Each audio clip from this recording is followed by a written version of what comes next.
নমস্কার, রাহি বাংলা থেকে আমি সুভাষিস। কিন্তু জনমানসে আপনাদের মরিচঝাঁপি নিয়ে তো নানা অপবাদ আছে। মমতাদি বলছেন আপনারা চাকরি খেয়ে নিচ্ছেন। ওনারা ঘুষ নেবেন, ওনারা টাকা দিয়ে চাকরি দেবেন, টাকা নিয়ে চাকরি দেবেন, ওনারা হচ্ছে সাদা খাতা জমা নিয়ে চাকরি দেবেন, ওনারা র্যাঙ্ক জাম্প করাবেন। আপনারাও তো চিরকুটে চাকরি দিয়েছেন বলছেন, আপনাদের বিরুদ্ধে কিছু করেনি তো? কেন কে করতে বারণ করেছে? আমরা করতে বলছি তো। সাইবার নিয়ে কমিশন করেছে, ওখানে দাঁড়িয়ে এই নিয়ে কমিশন করেছিল, মরিচঝাঁপি নিয়ে কমিশন করেছে, এরকম অসংখ্য জিনিস নিয়ে 15টা না 16টা কমিশন করেছে।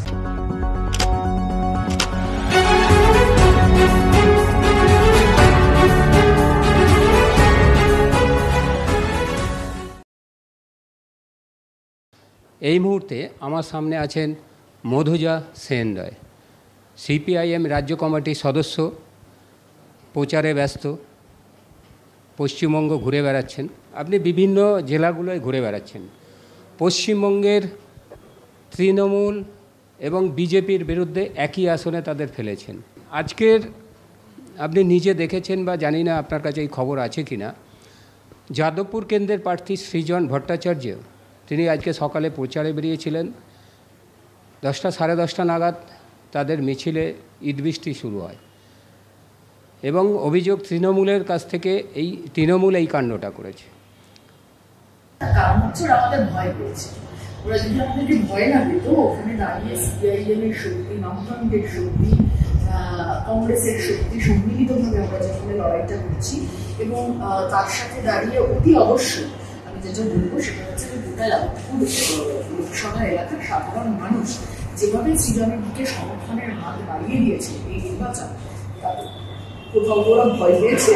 আর ভয় পেয়েছে বলে আপনি তৃণমূলের কথা বললেন, আমার কাছে খবর আছে বিজেপি প্রায় একজোট হয়ে ওটাকে বলা চলে। আজকে দুটো দলই আলোচনা করছে। আমাদের কাছে পরিষ্কার, আমরা যে কথাগুলো বলছি যে তৃণমূল এবং বিজেপির আসলে যৌথ লড়াই চলছে না, সেই যৌথ লড়াইতেই আসলে মানে যৌথভাবে ওরা হচ্ছেন যে নেমেছেন এই লড়াইটা লড়তে। এবং এই গোটা লড়াইটার একটা দিকে যে আমাদের পশ্চিমবঙ্গে এই দুটো দল দাঁড়িয়ে আছে, অন্যদিকে আমরা সবাই বাকিরা দাঁড়িয়ে আছি। এটা দিয়ে দাঁড়িয়ে পরিষ্কার করে আছে। তৃতীয় দফা পর্যন্ত মোটামুটি একটা শান্তিপূর্ণ ভোটই হয়েছিল, কিন্তু চতুর্থ দফা থেকে দেখা গেল কিছু না কিছু ঘটনা ঘটতে শুরু করছে এবং দেখা যাচ্ছে চতুর্থ দফার পরে এবং ইভেন দীপশিতার লাইভে এসছে লাইভে যে তার বুথ বিভিন্ন জায়গায় জ্যাম হয়েছে। শুরু হয়ে গেছে অলরেডি সৃজনের, আপনাদের যেগুলো জেতার আশা আছে, শ্রীরামপুর, সৃজনের এই অবস্থা। যত দিন যাচ্ছে আক্রমণ বাড়ছে, আপনারা তৈরি আছেন? এই আক্রমণটা না আসলে শুধুমাত্র কি বলবো, মানে আমি জয়ী, আমার একটা হচ্ছে যে দাপট দেখাতে হবে, এই আক্রমণটা এটা হচ্ছে না। এই আক্রমণের বডি ল্যাঙ্গুয়েজটা আলাদা।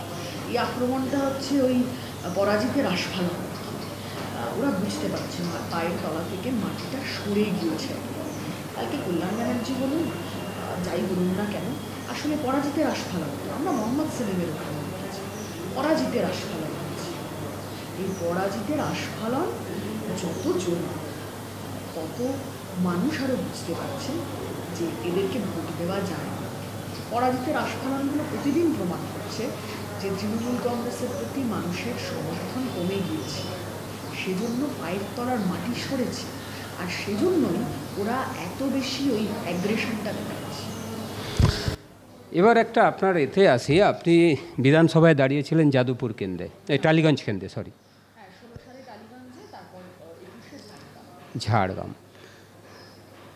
এইটা নিয়ে একটা প্রশ্ন আছে, আপনারা কখনো টালিগঞ্জে আসছেন, কখনো ঝাড়গ্রামে চলে যাচ্ছেন। আপনার যারা অনুগামী, যারা আপনাকে হয়তো দেখে পছন্দ করছে, আপনি সেই মুহূর্তে বেরিয়ে গেলেন আর এক নতুন জায়গায়, এটা নিয়ে আপনাদের প্রবলেম হয় না? আপনার হয়তো প্রবলেম হয় না, কিন্তু না, আসলে বিষয়টা আমাদের তো কোনো ব্যক্তিগত অনুগামী তৈরি হয় না, আমাদের কোনো ব্যক্তিগত অনুগামীর বিষয় না। বিষয়টা হচ্ছে যে অনুগামীর কথা যদি বলেন সমর্থকের কথা, তাহলে সেটা পার্টির সমর্থক। ফলে পার্টি যেখানে সিদ্ধান্ত নেন আমরা সেখানেই হচ্ছে যে কাজ দেন, মানে গোটা নির্বাচনে অনেক রকমের কাজ থাকে, তার মধ্যে প্রতিদ্বন্দ্বিতা করা এক রকমের কাজ আমাদের কাছে, তো আমরা সেইভাবেই হচ্ছে যে প্রতিদ্বন্দ্বিতা করি। তো এইটা আমাদের কাছে এটা কোনো সমস্যার বিষয় নয়। এবং আপনি যে অনুগামী বলছেন যাদেরকে, তারাও আসলে তো পার্টির সিম্বলটাতে ভরসা রাখেন, পার্টির সিম্বলটাই ম্যাটার করে। এসএসসির দিকে আসি। এসএসসি নিয়ে বহু চর্চা হয়েছে আমাদের পশ্চিমবঙ্গের নিরিখে, যারা আমরা কোনোদিন এইগুলো দেখিনি। আপনি এটা নিয়ে কী বলবেন? মানে আমরা পশ্চিমবঙ্গের রাজনীতিতে এতদিন যারা অন্তত ঘোরাফেরা করছি এই বোমগুলো নিয়ে, এটা নতুন চোখে পড়লো একটা ভাস্ট এরিয়া। মানুষ কি বলবেন মানুষকে? একটাই কথা বলার, সেটা হচ্ছে যে এই সরকারটা আসলে দুর্নীতি প্রমোট করছে, মানে নানান জিনিসের প্রমোশন হয়, তো এই সরকারটা দুর্নীতি প্রমোট করছে। এই সরকারটা রন্ধ্রে রন্ধ্রে দুর্নীতি, আর সেই দুর্নীতির দায়ভার বইতে হচ্ছে আমাদের সাধারণ মানুষকে। আজকে ধরুন এই যে 26,000 মানুষের চাকরি নিয়ে টান করে, সেখানে দাঁড়িয়ে যারা অযোগ্যন তাদের কথা ছাড়লাম, তারা তো অপরাধ করেছেন, অপরাধের সঙ্গে যুক্ত তারা। কেউ বলছেন কেউ বটি বাটিয়েছে পয়সা দিয়েছেন, কেউ জমি জিরে বিক্রি করে পয়সা দিয়েছেন।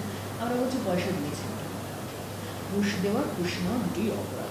আমি তারপরেও বলছি, কেউ হয়তো বুঝতে পারেননি অতটা, ভেবেছেন এই সময় দাঁড়িয়ে তো এভাবেই চাকরি হয়, এটা তো বাম জামানা না যে মানে টাকা চাকরি না হয়ে যাবে, টাকা পয়সা না দিলেও চাকরি হয়ে যাবে, এটা তো বাম জামানা না, এভাবে হয়তো ভেবেছেন।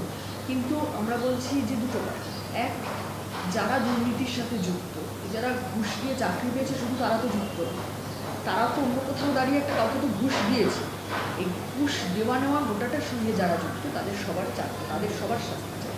এবং ঘুষ নিলেন যা, একদম লোকাল লেভেল, লোকাল এজেন্ট থেকে শুরু করে একদম কালীঘাট পর্যন্ত যে লাইন ধরে একদম ঘুষের টাকা গেল, আমরা এই গোটা লাইনটায় যারা যারা যুক্ত আছে সবার শাস্তি চাইছি।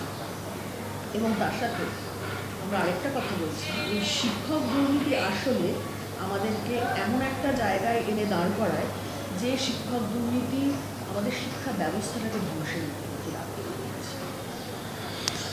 মমতাদি বলছেন আপনারা চাকরি খেয়ে নিচ্ছেন, উনি চাকরি দিচ্ছে, আপনারা বলছেন। একটা মজার কথা হয়েছে, ওনারা ঘুষ নেবেন, ওনারা টাকা দিয়ে চাকরি দেবেন, টাকা নিয়ে চাকরি দেবেন, ওনারা হচ্ছে সাদা খাতা মানে সাদা খাতা জমা দিলেও চাকরি দেবেন, ওনারা র্যাঙ্ক জাম্প করাবেন, ওনারা 100 পয়েন্ট রোস্টার মানবেন না, ওনারা এই যাবতীয় কাজগুলো করবেন, ওনারা চুরি চামারি সব। সেটার বিরুদ্ধে কোর্টে গেলে আপনারাও তো চিরকুটে চাকরি দিয়েছেন বলছেন, আপনাদের বিরুদ্ধে কিছু করেনি তো? করেনি কেন, কে করতে বারণ করেছে? আমরা করতে বলছি তো, যে আমরা দেখছিলাম বিষয় প্রথমে ছিল আলমারি লোপাট হয়ে গেছে, তারপর হয়ে গেল ফাইল লোপাট হয়ে গেছে, এখন চিরকুট। আমরা বলছি বিষয়টা ক্রমশ ছোট হচ্ছে, ঠিক আছে আমাদের কোথাও সমস্যা নেই, যা করার আছে আমাদের বিরুদ্ধে করে না, প্রমাণ দিতে হবে। সাইবারি নিয়ে কমিশন করেছে, ওখানে দাঁড়িয়ে এ নিয়ে কমিশন করেছিল, মরিচঝাপি নিয়ে কমিশন করেছে, এরকম অসংখ্য জিনিস নিয়ে 15টা না 16টা কমিশন করেছে আমাদের সময় বিভিন্ন ঘটনা নিয়ে, যা নিয়ে ওনাদের বক্তব্য ছিল। কমিশনগুলো রিপোর্টই বের করতে পারেন, আবার নতুন অভিযোগ করতে এসছে, লজ্জাও করে। কিন্তু জনমানসে আপনাদের মরিচঝাপি নিয়ে তো নানা অপবাদ, মানুষের নানান কথা আছে, আমরা জানি, আমরা বলছি সত্য ঘটনা। নিশ্চিতভাবে অন্য একটা ইন্টারভিউতে এটা বিস্তারিত বলা যাবে। আমরা বলছি মমতা ব্যানার্জি আপাতত যে কমিশন করেছে, কমিশনের রিপোর্ট। শিক্ষকদের আবার নতুন করে পুরো 30-35 বছরের পুরনো যারা আছেন তাদেরও কাগজপত্র চেয়েছেন। 30-35 বছরের পুরোনোদের কাগজ চেয়েছেন? একদম, মানে যত আছে, এবং সেটা রাজ্য সরকার সেই নোটিশ পাঠিয়েছে বিভিন্ন ডিআই অফিসগুলোতে, এবং শিক্ষকরা, যার ফলে একটা আমার কাছেও ফোন আসছে যে কী হবে। আমি মানে জাস্ট মজার ছলে কথা হচ্ছে যে 30-35 বছরের পুরোনো, মানে আসলে বাম জামানার কাগজপত্র চাইছে। আমরা বলছি কাগজপত্র দেখুন, আমাদের কোথাও কোনো সমস্যা নেই, এইভাবে নিজেদের দুর্নীতি ঢাকতে পারবে না। অযথা টিচারদেরকে হ্যারাস করছেন, এইভাবে আর যাই হোক নিজেদের দুর্নীতি ঢাকতে পারে। হ্যারাসমেন্ট হচ্ছে যাদের, তারা বুঝতেই পারছেন যে হ্যারাসমেন্ট কেন করা হচ্ছে। শিক্ষকরা তো নির্বোধ অনেক, সবাই বুঝতে পারছে কাদের জন্য হ্যারাস্ট হতে হচ্ছে। লোকসভা নির্বাচন একেবারেই কেন্দ্রীয়, আমাদের পার্লামেন্টারি, আপনারা সিট পাবেন আশা করছেন? অবশ্যই সাধারণ মানুষের আমাদের প্রতি প্রথম কথা হচ্ছে বুথ রাখা তো সমস্যা হয়ে দাঁড়িয়ে যাচ্ছে আপনাদের। সেটা তো সমস্যা হবেই, সমস্যা হলে সমস্যা মেটাতে হবে। সমস্যা হচ্ছে, সমস্যা মিটছে। ধমকি আসছে? কিছু জায়গায় আসছে, আমাদের কনভেনশন কয়েকটা জায়গায় নিচে দিতে হবে। বিজেপির যে ইশতেহার প্রকাশ করেছে দেখেছেন? না, দেশ যারা বেঁচে দেয় তাদের গোটা ইশতেহারে যাই লেখা থাকুক না কেন, ওরা দাঙ্গাবাজ, ওরা দেশ বেচুরে, এটা হিসেবেই ওদের। সে কি ইশতেহারটা দেখবেন না? ওখানে কিন্তু অনেক কিছু দেশের ভবিষ্যৎ বলা আছে। বলুক না কেন, ওরা আলটিমেটলি দেশবাজ বেচবে, ওদের অ্যাডভার্টাইজমেন্ট হয়। 80 কোটি মানুষকে রেশনিং ব্যবস্থার আওতা নিয়ে আসছে। 10 বছর ধরে গজনকে দিয়েছেন, রেশন ব্যবস্থা প্রতিদিন দুর্বল হচ্ছে, প্রতিদিন দুর্বল হয়েছে। রেশন ব্যবস্থার বাইরে ডিজিটাল রেশন কার্ডের নাম করে রেশন ব্যবস্থার বাইরে বের করে দিয়েছে অধিকাংশ মানে বহু মানুষ, লাখ লাখ কোটি কোটি মানুষকে বের করে দিয়েছে রেশন ব্যবস্থার বাইরে। এখন নতুন করে গল্প শোনাতে এসছে। কি বলছেন? 30 কোটি মানুষকে উনি বিপিএল থেকে তুলে এনেছেন। আসলে বিপিএল এর সংজ্ঞাটা বদলে দিয়েছে, আর কিছু না। কেন? BPL এর সংজ্ঞা বদলে আপনি কিভাবে এটাকে দেখছেন? মানে অবস্থা ডিজিটাল রেশন কার্ডের নাম করে বহু মানুষকে রেশন ব্যবস্থা থেকেই হচ্ছে যে বের করে দিয়েছে। লাখ লাখ কোটি কোটি মানুষ রেশন ব্যবস্থার বাইরে ছিটকে গেছে। আজকে এসছে নতুন করে রেশন কার্ডে অন্তর্ভুক্ত করার কথা বলতে। রেশন ব্যবস্থাটা প্রতিদিন দুর্বল হয়েছে, প্রতিদিন রেশন ব্যবস্থা দুর্বল হয়েছে। এই প্রতিশ্রুতি, এগুলো কত দুটো নির্বাচন ধরে মানুষ শুনে এসছে প্রতিশ্রুতি। বছরে 2 কোটি বেকারের চাকরি, কজন বেকারের চাকরি হয়েছে? রেলে 3.5 লক্ষ শূন্যপদ, কেন হয়নি চাকরি? তাহলে এই প্রতিশ্রুতিগুলো আসলে যে গোটাটাই বেলুন, একটা পিনের খোঁচায় যে গোটাটা হচ্ছে যে ফেটে যাবে, এটা সবাই বুঝতে পারছে। তাহলে বিজেপির ইশতেহারের দিকে আমি ওরা মন দেওয়ার প্রয়োজন বোধ করি না। দেশ পঞ্চম জায়গায় চলে এসেছে অর্থনীতিতে। দেশের অর্থনীতিতে সারা বিশ্বে পঞ্চম। দেশে হাঙ্গার ইন্ডেক্সে প্রতিদিন পেছোচ্ছে, হাঙ্গার ইন্ডেক্সে প্রতিদিন পেছোচ্ছে। ওষুধ অর্ধেক খেয়ে শেষ করে ফেলতে বাধ্য হওয়া তালিকায় মানুষ প্রত্যেক দিন নতুন করে মানুষের নাম যুক্ত হচ্ছে। সবচেয়ে বেশি নিম্নমানের ওষুধ খায় যে দেশগুলো, তার তালিকায় ভারত ক্রমশ ওপরের দিকে উঠে আসছে। এই ওষুধের কথা বলতে আমার মনে পড়লো ইলেকটোরাল বন্ড। এটা শুধু ইলেকটোরাল বন্ডের, ইলেকটোরাল বন্ড তৃণমূল বলেছে, আপনারা তৃণমূল বিজেপিকে আক্রমণ করেছেন, তৃণমূল বলেছে সিপিএম পাওয়ার যোগ্যই নয়, তারা আবার এই ইলেকটোরাল বন্ড নিয়ে কথা বলে। হ্যাঁ, বিজেপিকে আক্রমণ করলে তৃণমূলের গায়ে লাগে, ও আমরা জানি, আরএসএসের দুর্গা তো। কিন্তু আমাদের কথা হচ্ছে যে সিপিএম পাওয়ার যোগ্য কি যোগ্য না, সেটা তো 2004-05 সালে যখন টাটা গোষ্ঠী এসেছিল আমাদের কাছে, চেক পাঠিয়েছিল এই দেশ ভবনে, আমরা সেই চেক ফেরত পাঠিয়েছিলাম। কোটিটা টাকা চেক আমরা ফেরত পাঠিয়ে দিয়েছিলাম। আমরা বিশ্বাস করি, আমরা যাদের জন্য লড়াই করি, যাদের কথা সংসদের ভিতরে তুলে ধরি, তারাই আমাদের বন্ড, আমাদের ইমোশনাল বন্ড আছে, ইলেকট্রাল বন্ড। অসংখ্য ধন্যবাদ আপনাকে রাই বাংলাতে সময় দেওয়ার জন্য।